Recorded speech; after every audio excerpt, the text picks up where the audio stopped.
Welcome everybody to another Beyond the Patch. This time we have a special guest, Nathan Moody, who is coming to us from California in his studio. Nathan is known as a mastering engineer to a lot of you, and some of you might also know his music, and hopefully some of you know he does both. So he has been doing this, and I'll let you tell me how long you've been doing it for. But you've been doing it for a long time. You have a pretty big discography of your own, as well as having collaborations and been on other compilations as well. I think the best place to listen to your music is on Bandcamp, where you can see a lot of the different albums on there for sure. But we wanted to take a minute and breathe and talk to Nathan about music, him being an artist, and everything that's in between and that led up to that. So welcome, Nathan, to Beyond the Patch. Thank you so much for having me. It's a pleasure to be here. That's awesome. Thank you so much. And joining me is Christoph monoscene. He's right there. Hello. With his awesome microphone. Yep. Yeah. Don't bag on the SM58. It's a classic. Hey, we're not supposed to get technical here. See, you got technical. We already got technical. Yeah. No technical talk. I gotta go. Sorry. Just the microphone. Just gotta go. Well, that was a short Beyond the Patch. No. You can tell I work in the sound department. There it is. There it is. He's got the cup. He's got the cup to prove it. He's supposed to be here, people. Nathan, let's before we get started, let's talk about how you got started. What was what's an early music memory that has led you to where you are now? Sitting on my dad's lap while he played classical guitar and me singing "This Land Is Your Land" into a reel-to-reel recorder. That was my first very specific memory. And I think it's probably so ingrained because I remember hearing the recording over and over, every once in a while over the years, since it was made. And, just that sense of connection with my dad and, that sense of personal expression where no one cared if a 6-year-old was singing on key. It didn't matter. And so that was my first real musical memory.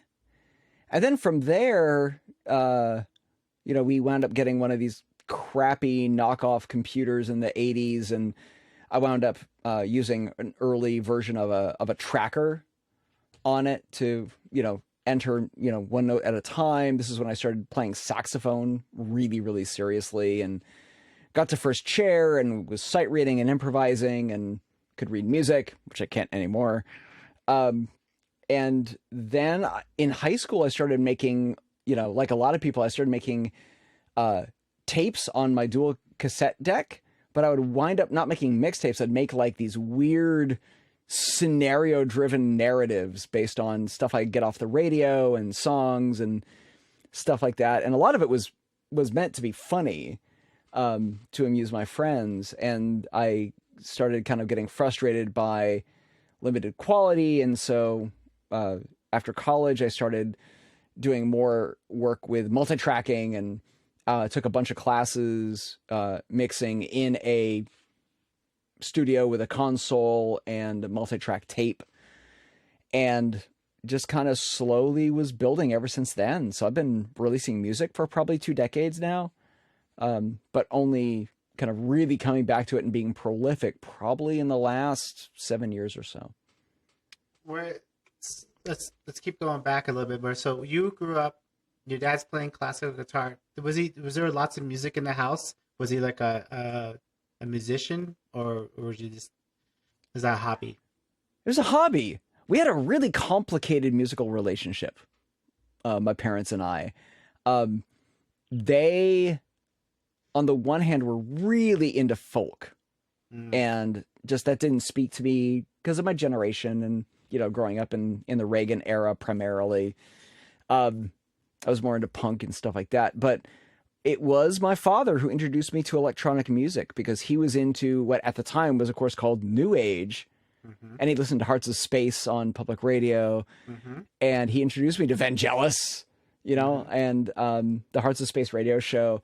And so that was kind of really my first key into the world of like, it's not just people blowing into bent metal or plucking metal strings on, stretched over some resonant body. There are other ways to make tones.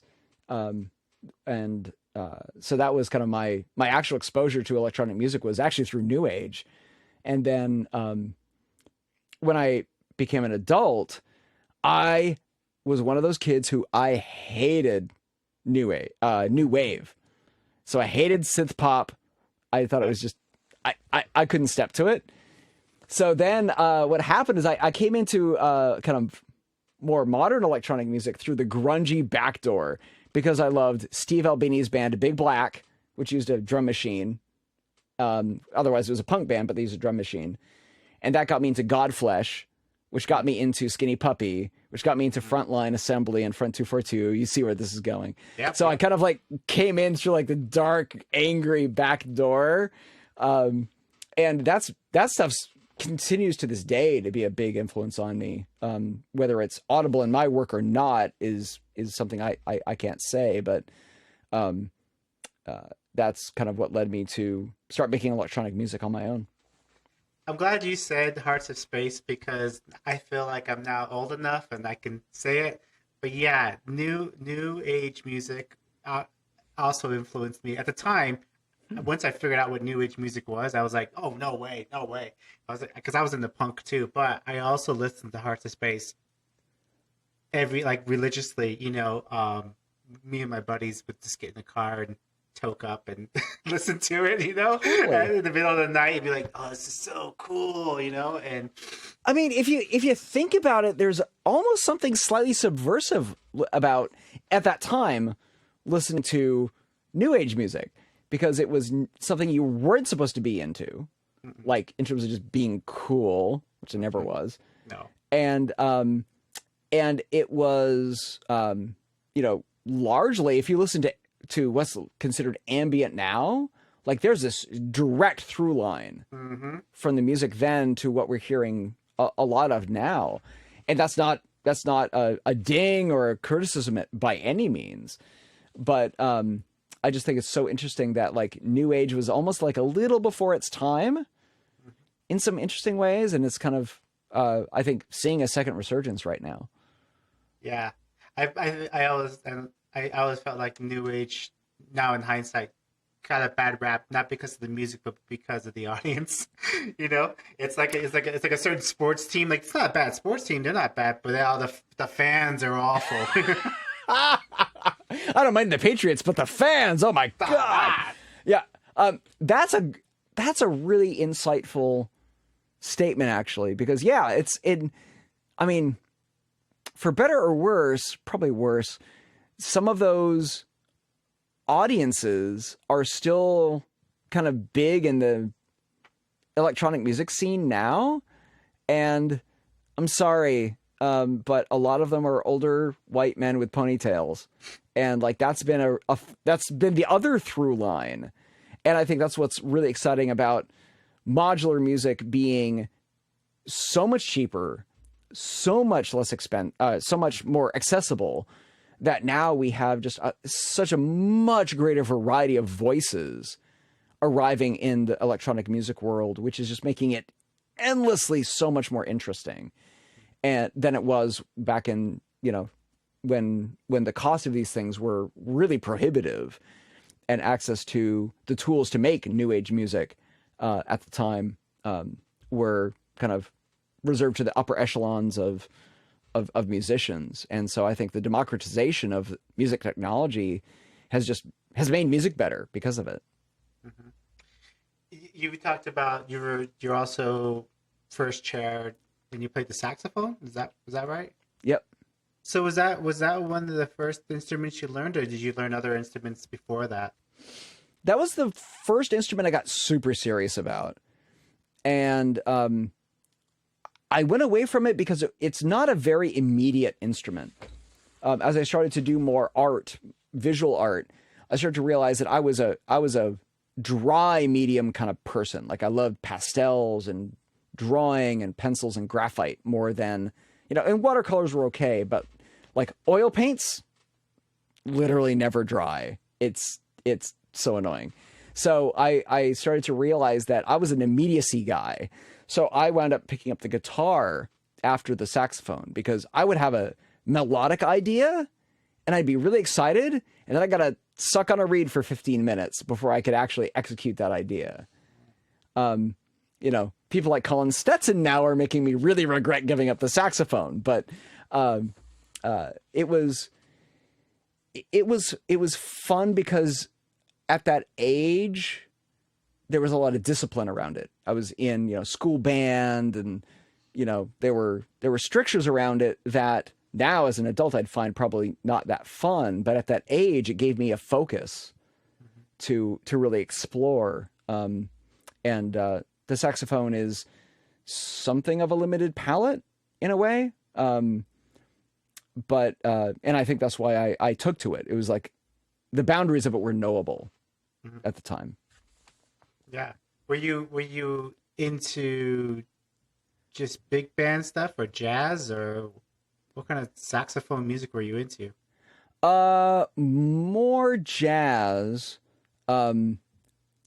It's hilarious. I'll date myself. I was playing jazz when Men at Work was big.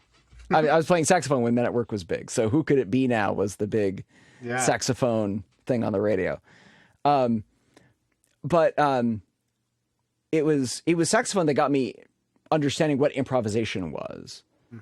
And it wasn't until, I'm not going to lie, probably 2 years ago when I was jamming with Todd Barton up in Oregon that I remembered what improvisation was all about. And it was kind of like went into this like low, not remission, but it kind of like went way back in the memory cells until I was jamming with Todd and we started talking about, what does it mean to play electronic music together improvisationally? And we started talking about jazz again and how so much is cued from the breaths that people take. Even if they're not playing a wind instrument, you see their shoulders rise before they lay into the piano. Their shoulders rise or they take a breath before they hit the drums. And it's like those cues are everything. And, that constant kind of real-time gap analysis about, where are the opportunities to play that, to occupy an unoccupied space as opposed to, overcrowding a certain other space in the composition or jam or improvisation. So that stuff didn't get used in my brain for a long time until actually ironically playing like Siat Lombard and Buchla with Todd Barton. So I owe him a lot. So that's interesting. So what did you decide were the cues for when you're playing modular music? I mean, is it still the shoulders lifting up? Is it something else, or do you have to kind of like send that message? Because I do feel like I've played with other people before, and there's like you share a clock, possibly that might be one way of doing it, but there is some kind of like I don't know what you're doing, and you don't know what I'm doing in there because we don't have this. You may not have the same familiarity with the rigs. So how did you approach those cues, or were they actually physically like I'm gonna raise my shoulders up kind of thing? For me, it's mostly cued off body language, and it was Todd, myself, and Bruce Bayard who were all kind of playing together, and you would just tell like when someone started to just slightly rock back in their seat, you could almost tell like they're ceding control, they're ceding the center, they're letting it. They're removing themselves a little bit, just moving back in their chair. Or when someone starts to lean over the morphogene, like pick a random module, someone leans forward, they're asserting themselves or they're about to assert themselves in some way. And so for me, it's just about reading those things and also being conscious to send those messages as well. And make sure that other people are kind of picking up what I'm putting down. When we were playing up in Oregon with Todd and Bruce, like we had no clock. We had nothing. We didn't have a key agreed upon. It was super loose, but that turned into an album that we released last year. And, you know, so much of it is just circumstance, you know, and like, was everyone on or off that day? Or, you know, there's so much variability there, but that's what makes music so interesting, is that everyone knows it's so inspiration driven, but I don't think anyone knows really where their personal inspiration ever comes from, because none of us can control it. All of us know when it's left us and we're sad. And when it hits us, we're just like on a high that we don't want to ever end, but it always does. And so that unknowability of these kind of fleeting moments that come and go, whether you're with people or by yourself, I find just endlessly fascinating. That album start from silence, right? Yep, Start from Silence. Yep, is the name of the album. How did you take that turn from the saxophone to this album? And what I mean by that is from a fairly structured, right? You said jazz and there's improvisation, so it gets a little looser than just sheet music in a band, in a marching band, or in some other band form. But when did you take that turn to the more experimental kind of music? That for me happened over about a decade of not making music at all. So I wound up making music for the wrong reasons for many years. And it was in the late 90s, early 2000s. And only in hindsight now do I recognize that I was making music to socially fit in. That was the reason I was making music. And there was a scene I was a part of, and I wanted to be accepted and respected in that scene.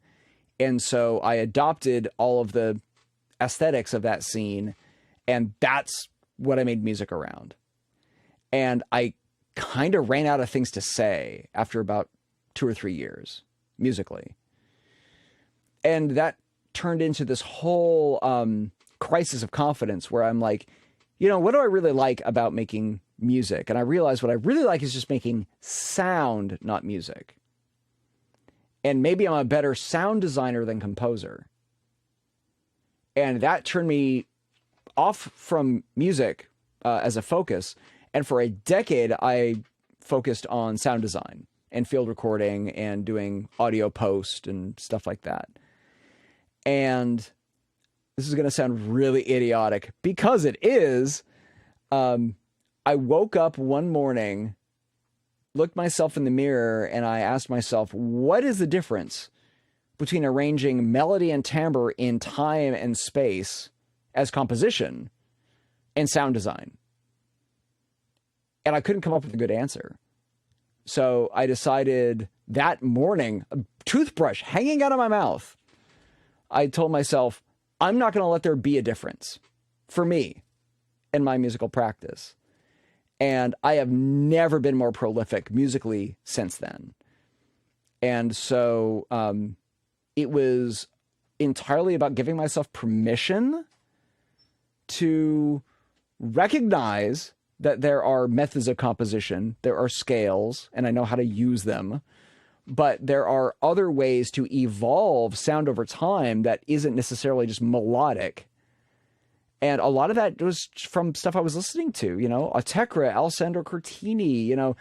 Alessandro Cortini, as much as I absolutely love him, like, he's not writing complex melodic sonatas. He's writing incredibly hooky grooves that evolve timbrally over time, rather than melodically over time. His Sonoyo project's a little bit different, but, and once I started keying into those kinds of things and then going back into the past catalog of avant-garde music and electronic music, I realized, oh, this is not a new thing. I've just never given myself permission to accept that this is a valid way of making music. And it's kind of stupid, but once I did that, I realized that, like, all of the world was my orchestra and all of the world is my sound palette. And it doesn't matter if it comes from the modular or a guitar or a saxophone or a field recording. And that was just really liberating.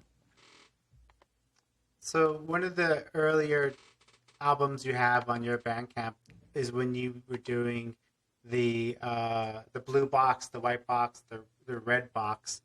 And I feel that what you're talking about, that giving yourself the permission to do without having to worry about like fitting into a grid or something like that, that really comes out of those albums. I feel like they, I remember the first time I listened to that blue box, which is actually not too long ago.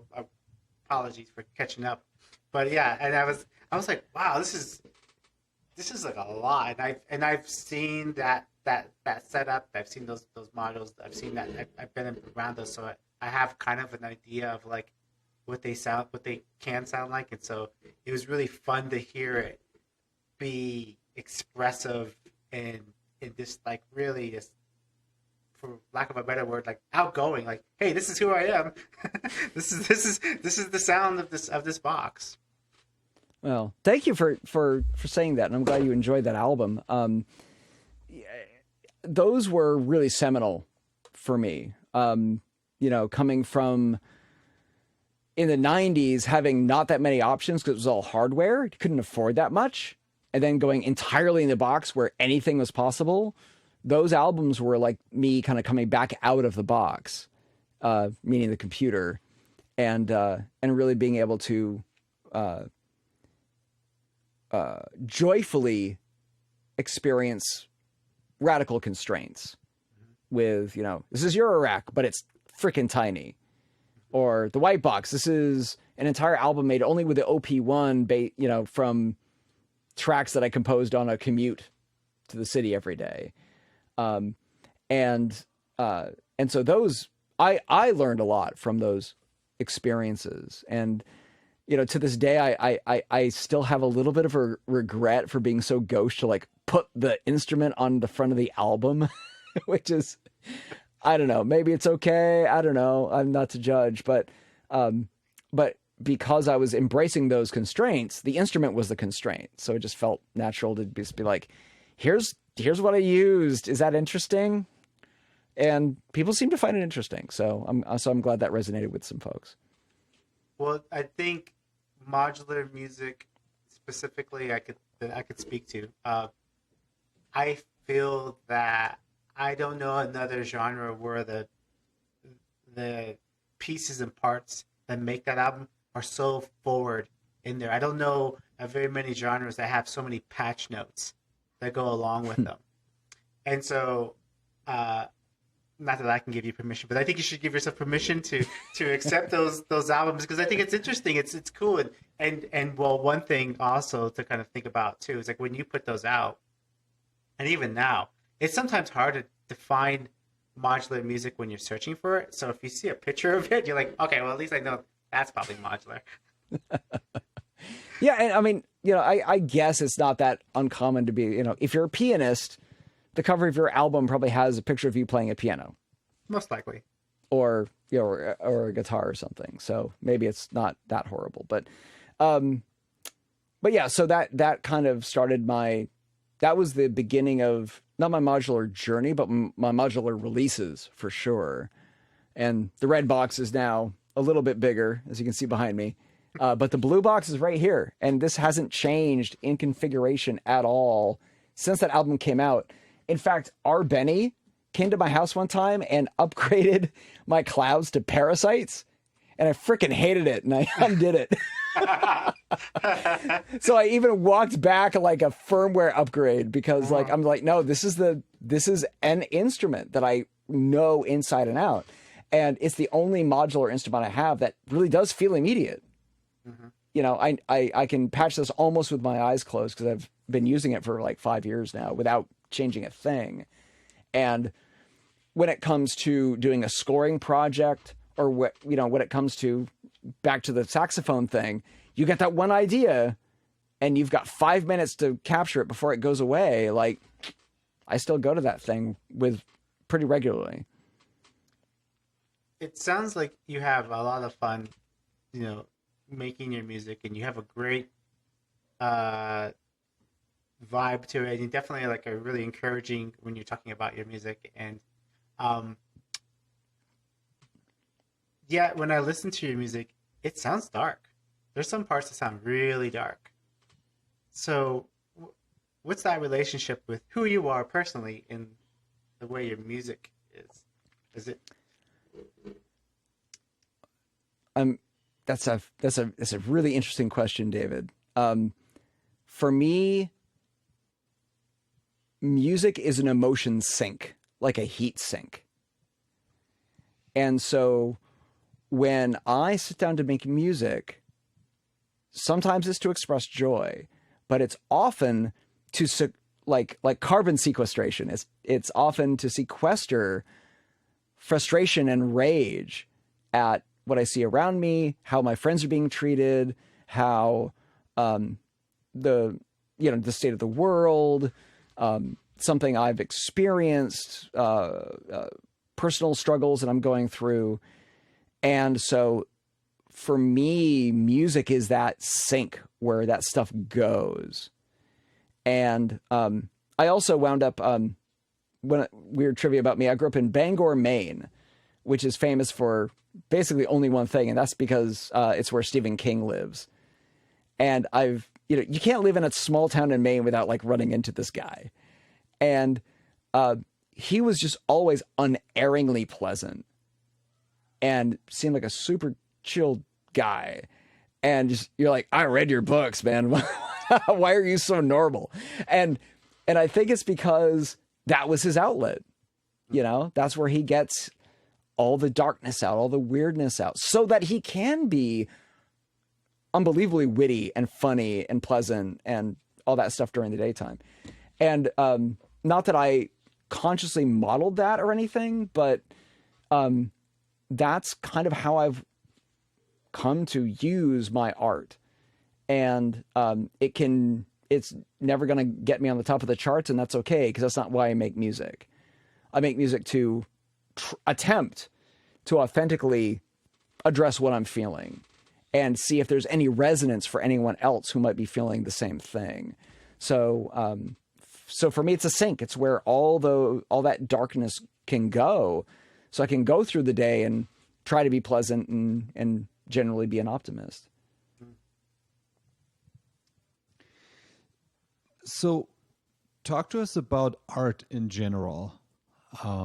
I think you told us that you went to art school at some point. So the connection of art in general in your life, and then how that connects to the music and influences either the music or the music influences the art, other art, visual art.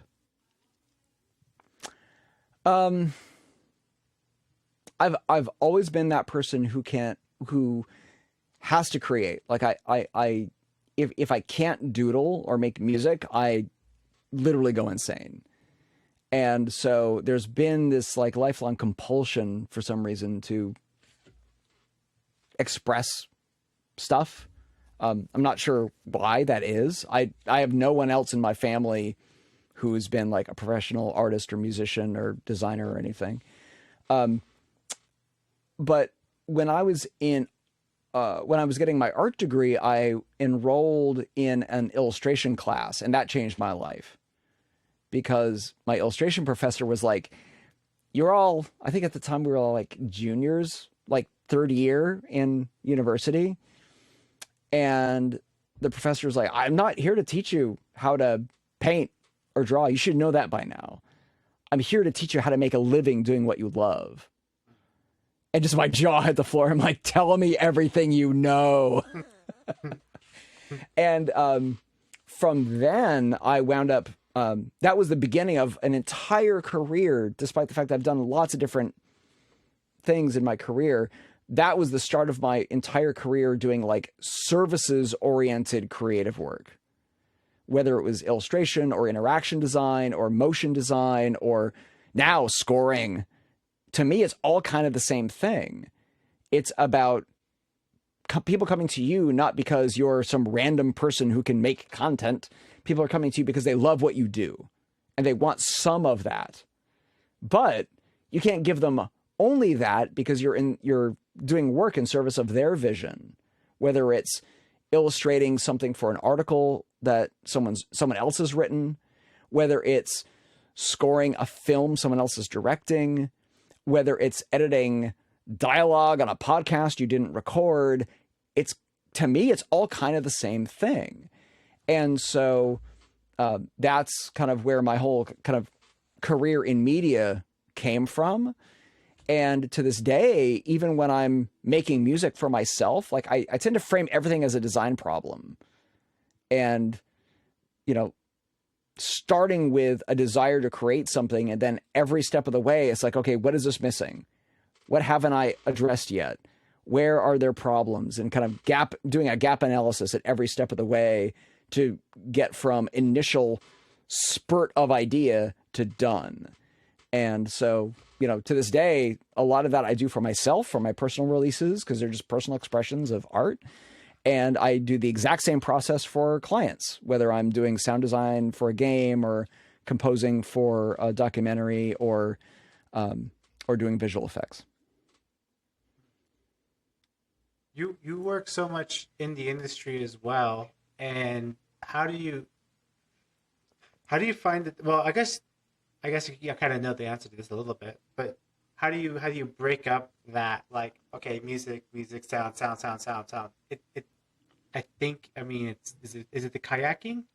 Is that like what's gonna... Anyone who follows me on social media knows that I do two things: sound and kayaking. Yeah. The short answer is yes.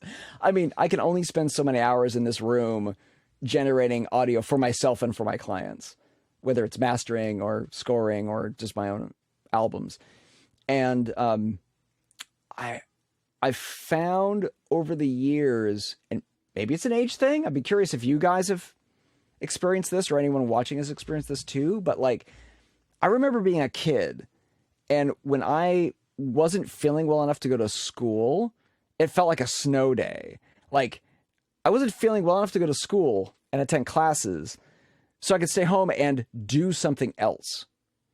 But now I'm at the age where, like, if I'm not feeling well enough to sit at this desk and work, I can't function. I can't do anything else. I'm like on the couch, I can't function. So that really makes you reframe your relationship with your body in an industry where you're a knowledge worker at the end of the day. You're using your ears, you're using your brain all day long to generate revenue and to pay your mortgage or rent. And so for me, kayaking is a way to get back in touch with my body and to keep that balance. It also, frankly, I'm a sea kayaker.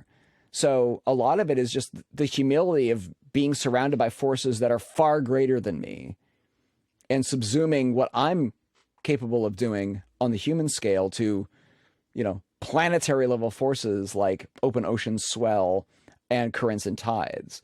And I just find that always just really humbling and a good reminder that, like, we're not on top. I'm not on top.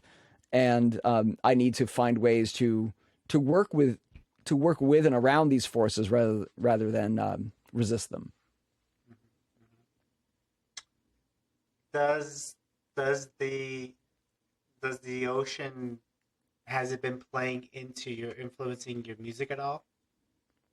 It has. In fact, I released an album several years ago called "The Ocean Claims Its Own," which is entirely about the relationship of humans to the ocean, in terms of what is the human experience at sea. And it's often not always great because the ocean's way more powerful and bigger than we are. So I did a whole album dedicated to just really thinking that through and designing buoy sounds with rings. But the idea of modular, I think, and generative music is actually really quite similar, where you're setting up a system of forces that will interact with itself, and you have to make some determinations as to where do you insert yourself in that process, and where are you going to disrupt the process in a good way versus a bad way, and where are you fighting the system versus you working with the system in complete tandem and entering a state of flow. So in that way, I think there are a lot of similarities. So the generative aspect of the music, right? There's a lot of talk about the composing and arranging and mixing, mastering, and all that stuff. But the more so than in any other, at least in my point of view, music style, this like generative aspect to let the machine take over, at least for a certain amount of time. That's really, really important for what modular is about. And you just you released an album just recently, right? That's based on this generative concept of music, which was a bigger project. Can you talk a little bit about that and what the generative aspect means to you versus the real hands-on control always, and nothing happens without somebody pressing the key in that piano versus just kicking it off and letting it just go? Yeah. So the project you're referring to is a score I did for a podcast called Hyperlab Omni. And I was asked to create all of the underscore for the series. So I did the thing I like the least, which is math, and figured out that I had to do approximately 10 hours of music for a single season. And it's like, that's like video game level asset generation in terms of volume of work. And the budget wasn't great and the timeline wasn't great. So it was a little bit of a design problem. Like, how can I make 10 hours of music by myself at a level that I'm happy with and the showrunners are happy with? And so at that point, thinking about using generative music was like, it was a no-brainer. I had to make it work. And so what I wound up doing, though, is, and I had some experiences that influenced that decision. And a lot of it came from the album David was referring to earlier, which is the Blue Box, where a lot of those early modular albums that I released were not me playing a keyboard. It was 7 minutes of me literally playing attenuators and, inserting myself into a system that, of course, yes, I did create, of note events and rhythmic events and things, feedback loops. But those experiences made me realize that I could create a musical system that might go places that I might not go to as an individual. So it really felt deeply collaborative in terms of creating the system, letting the system kind of run itself, but never ceding a complete human control to the machine, and always writing at least 2 to 5 parameters during a recording session. And so a lot of those pieces for that album were literally made by me, like writing attenuators or attenuverters and shaping how quantizers would get transposed up and down, to give the piece some shape. So there's a lot of intentionality to it, but it's got nothing to do with the traditional black and white keyboard interface. And so in that way, like, that's where I love kind of combining that kind of West Coast and East Coast synthesis idea of, like, yeah, everything might be anchored in a real key, but one twist of this FM knob and it's all going to get atonal immediately. And 2 twists of these 2 attenuators can take the key into whatever other tonal or pitch range I want it to. So that was kind of how a lot of those pieces came about.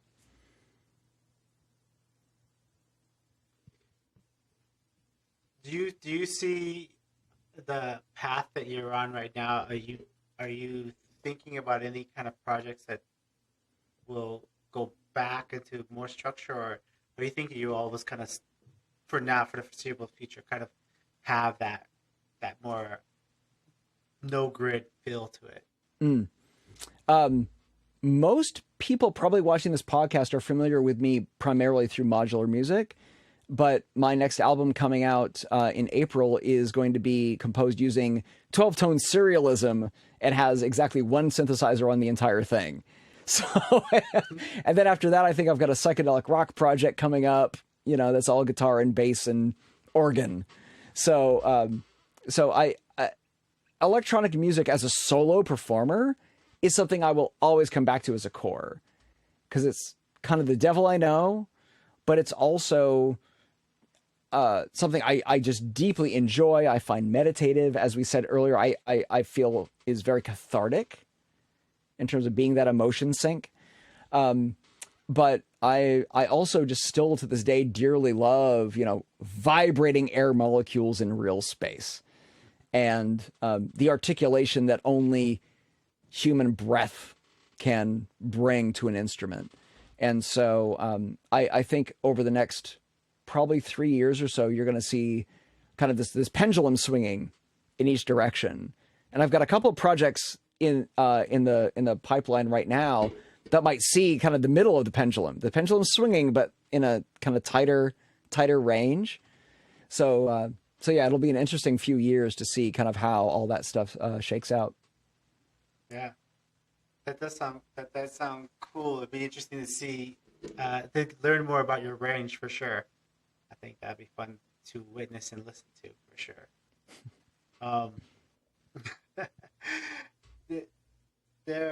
So let's talk a little bit about collaboration, because you're working on something you're working with more artists, and you must obviously hear a lot of other artists' music.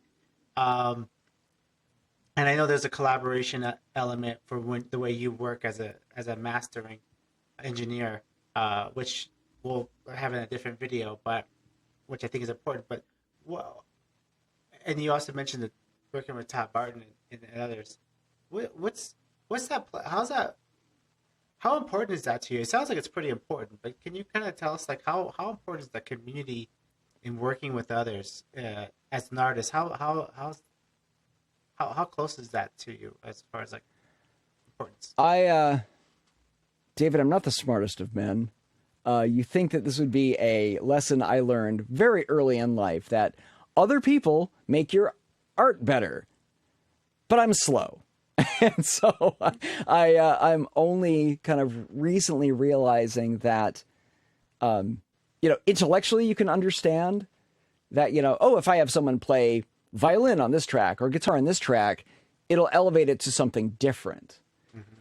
But until you actually start doing it habitually and it becomes part of your everyday kind of musical practice, you don't appreciate how utterly game-changing it can be to your musical practice, to expanding your own voice, and where you start to, and I mean this in a good way, like you start to head scratch, like, am I a musician or a composer, or am I both? Mm-hmm. And what do those mean? Do they mean anything? I don't know. And like, that is kind of the world I'm actually in right now. So, in the last year, I've hired drummers, violinists, vocalists, doom metal guitarists, and like every single time I kick myself for not having done it earlier. And so I'm only now, being 127 years old, I'm kind of figuring out that this is a thing that people do, because there are these things called bands. But it's like a permission thing. It's like giving yourself permission to let go and say, like, you don't have to be a lone wolf to make music. And I think that that's actually something that's very common in electronic music, is that people assume to be someone like, I don't know, pick a random person, Deadmau5, that you have to be a great writer, technically really good. You got to be a really good mixer, and you got to master your own stuff. And that's bullshit. Doesn't mean anything. You can be good at one of those things and be an amazing artist or technician or engineer. And it's all about finding other people to elevate you so you can do that one thing you're really good at. And so I'm still on that journey to figure out, do I have that one thing that I'm really good at? But I am absolutely finding that giving other talented people parameters and often challenges that push them, and then taking their contributions and feeding it back into my work, 100% of the time changes the work for the better. So there's going to be a huge collaboration is actually my kind of main focus for 2021 and 2022 specifically. So I'm really excited, and I don't actually entirely know where it's going, and that's what has me so excited. That's awesome. Well, that's fun. That's good to hear. I think obviously, well, it's obvious, but like one thing I've talked about a lot with doing these the group and stuff is to connect people together so they don't feel so alone, because electronic musicians definitely can do it solo. Modular artists even more so, I feel like. Yeah. Agreed. And I think that, Colorado Modular Synth Society, the Colorado Modular Synth Society, the Southern California Synth Society, we have a group here in the Bay Area called Left Coast Lights. There's all of these little communities building, as well as, of course, the global community, which social media makes so easy these days. And I think that's just awesome, because sometimes a scene has a sound, sometimes it doesn't. Sometimes a scene is defined only by geography, and the sound coming out of that town has nothing to do with, everyone collaborating. Like, everyone's got their own unique voice. And so seeing these geographical groups start to kind of prop each other up and share knowledge. And a lot of the time, like, at least out here on the West Coast, a lot of the knowledge is like, pre-orders, should I do one? Or, what's an ISRC code? Should I put that on my files? So even those little things about, like, people who have released music and people who are maybe just at the cusp of releasing their own music, or don't even know if they care to, you can compare notes. So it gets beyond even like the tech and the modules and the process, but it gets into those larger questions of like marketing and mutual support and events. And I think that's where community, that's where community shines. Mm-hmm. Yeah. One thing I wanted to ask you about that, I can't wait till post-COVID to see you play live, because I was watching an interview with you and DivKid when I think you played Velocity, and you were discussing about your change to approach to performing live, that you didn't want to sit in front of a rack and you wanted to have people. I think you said something about, like, see the causality of your performance or something to that effect. It's a bummer, like, it's obviously hard to see you play live, but in this time, are you still practicing some of that, performing live, or is it not, you've not had that opportunity to do it in front of an audience, so you don't do it as much? I've been really privileged and blessed to have been asked to contribute some live sets for some streaming events, like for the Southern California Synth Society, for Modular World. And I feel almost better about those because I can do multi-camera setups and people can see what I'm doing in a way that's frankly impossible in a stage scenario. And so I've had a lot of fun doing that, because when I go to a show, I want to see two things. I want to see direct cause and effect between what someone's doing and what I'm hearing. And I want a sense of risk. I want to know that this is live and the whole thing could crash and burn in the next 30 seconds. Like, that's why I go see bands and symphonies and live dance, because it's live and there's no safety net. And so that's what I like to see in live shows. And when I do start playing live again, like I think my days with performing with Eurorack are probably over, for that reason. I want things to be much more visceral, much more visible cause and effect, bigger performative gestures. And I want to challenge myself to have to touch something to make noise instead of just hitting play on a sequencer. And I've been in situations where people hit play on a sequencer and then riff on top of it and over a great PA system. It's freaking amazing and it's great. And that's just not how I would choose to perform myself, but I enjoy seeing it done at a masterful level. But my performance path is probably a little bit different. Awesome. Well, I can't wait to that day to see you. I mean, from what I saw from Velocity of that, it sounds like you're definitely getting weird up there, which was cool. And at least I'm not like the old industrial bands who would like set the venue on fire. I promise I won't do that. That's good. And every booking agent's like, yeah. Venue not on fire. Check. Check. Okay. Well, that's one good thing. That's awesome. Christoph, you have any additional probing questions? Maybe. So you were talking about 2021, 2022, and it sounds like you have a lot of things planned out. Is that how you like to operate, or is there some kind of flexibility also for more spontaneous things, or are you more like a planner that kind of has a vision of the next 5 years where you want to go, and you might take different turns, but not completely change direction and do something completely different next year? Yeah. Lest you think I'm actually a strategic thinker, I'm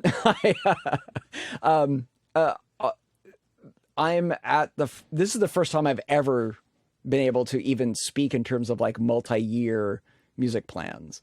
Like that is not normal. And a lot of it is just because there are so many opportunities that are stacked up, and some of those opportunities I'm willing to just let take as long as they'll take, and try not to rush some of them. And, it's one of those things when you release music as a recording artist, it's pretty typical for you to like kiss a project goodbye, and then it's 9 months before it actually is released, which is strange because then you come back to it and you're like, I have to rekindle that enthusiasm I had for this thing that's been out of my life for like 9 months or more sometimes. The album I've got coming out in April will have been finished for like 18 months before it ships. So that just puts a different time frame on things. So I am planning long term so that there are opportunities for spontaneous releases in between, so that maybe a collaboration might take longer than we anticipate, or sometimes you plan a collaboration and you think it's going to take a long time, and the first jam and you're like, that's an album. We're done. Like you have no idea how long some of these things are going to take. And so it's just a matter of trying to give each project room to breathe so that you don't rush it, so that it's only released when it's ready. And that's why just right now it happens to be like, 12 to 18 months out in terms of just plans that are in the works. Excellent. Thank you. I'm not that strategic of a thinker.